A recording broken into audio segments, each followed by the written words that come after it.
లేకున్నా ఎవరు నాకు లేకున్నా, ఏమి లేకున్నా ఎవరు నాకు లేకున్నా, యేసునందే ఆనందింతును, యేసయ్యనే ఆరాధింతును, యేసునందే ఆనందింతును, యేసయ్యనే నీకు తోడుగా ఎవరూ లేరా?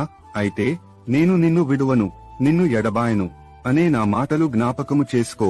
నేనే నిన్ను కాపాడతాను, నేనే నీకు తోడుగా ఉంటాను. అవుతున్నావా? నమ్మితే ఆమెన్ అని టైప్ చేయి. నువ్వు సంతోషంగా ఉన్నావా? ఏడ్చే వాళ్ళు ఉంటారు, అయినా క్షమించేసాయి. నువ్వు పైకి వస్తున్నావా? నిన్ను పడేసే వాళ్ళు ఉంటారు, అయినా క్షమించేసేయి. నువ్వు విజయం సాధిస్తున్నావా? విమర్శించే వాళ్ళు ఉంటారు, అయినా క్షమించేసేయి.